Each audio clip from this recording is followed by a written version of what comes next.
नई पीढ़ी हर धर्म, पंथ, विचार, फिलॉसफी के लिए टॉलरेंस, सहनशीलता होती है, सहनशील होते हैं।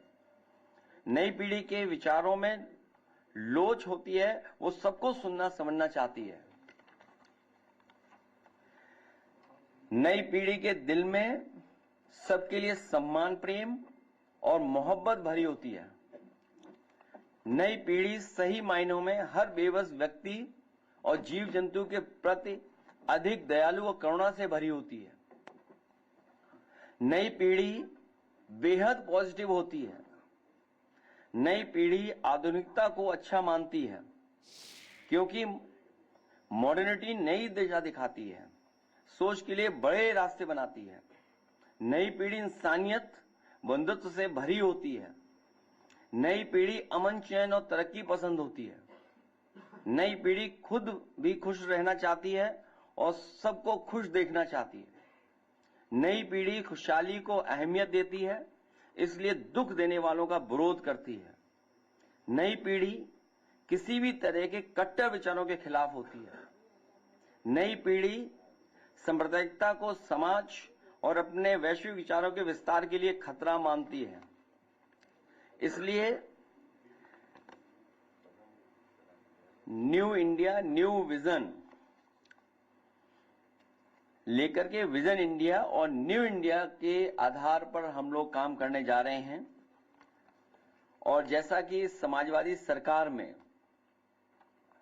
हम लोगों ने न केवल प्रदेश बल्कि देश को भी एक विजन दिया।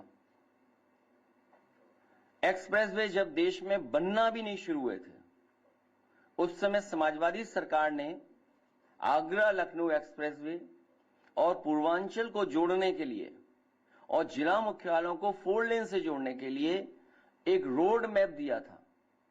और आज हमें खुशी इस बात की कि आगरा लखनऊ एक्सप्रेसवे जो विजन दिया था, उस विजन के साथ साथ बहुत सारे हाईवे अब लगातार देश में बन रहे हैं। कई ऐसे काम जो हमारे मैनिफेस्टो में भी नहीं थे, उन कामों को भी समाजवादी पार्टी ने सरकार में, क्योंकि विजन था कि प्रोग्रेसिव हों, पॉजिटिव हों, आगे बढ़ाएं चीजों को, इसलिए चाहे शहरों को मेट्रो से जोड़ने का काम किया हो, जिसमें लखनऊ है, कानपुर है, आगरा है, आपका नोएडा से ग्रेटर नोएडा है, नोएडा से दिल्ली को जोड़ने की बात हो, या स्पोर्ट्स के क्षेत्र में जो काम किए थे कि नए नए स्टेडियम्स बने और वर्ल्ड क्लास स्टेडियम्स बने, वर्ल्ड क्लास स्पोर्ट्स सिटीज बने, जिससे हमारे युवा आकर के परफॉर्म कर सकें या दुनिया के मुकाबले वो खड़े होकर के उन टैलेंट को भी हम आगे बढ़ाने का काम करें। एजुकेशन के क्षेत्र में भी समाजवादी सरकार में हम लोगों ने एक विजन के तहत, जिस समय बहुत सारे लोग सोच नहीं सकते, आउट ऑफ बॉक्स सोच करके हम लोगों ने एक विजन दिया कि बच्चों के हाथ में लैपटॉप होना चाहिए। और लैपटॉप वो उदाहरण बना जिसमें न जाने कितने बच्चों को आगे पढ़ने का, आगे नौकरी रोजगार पाने का, दुनिया से जुड़ने का, और हमारे साथ जो नई टेक्नोलॉजी आई उसने युवाओं को एक नई सोच देने का काम दिया।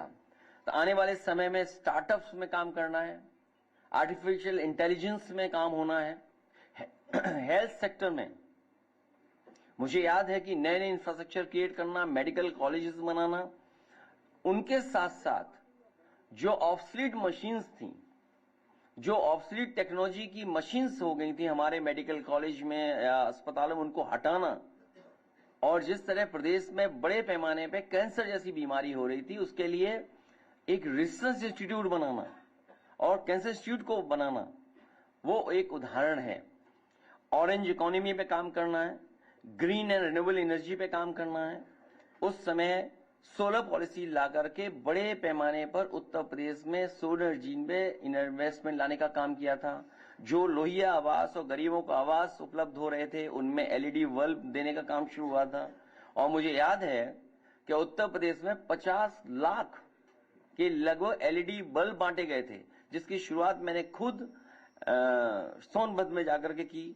नए पावर प्लांट्स को बनाना, जिसमें 3x660 super critical thermal plant जो कम स्पेस में उतने ही कोल में ज्यादा एनर्जी बनाते हैं, ज्यादा बिजली पैदा करते हैं।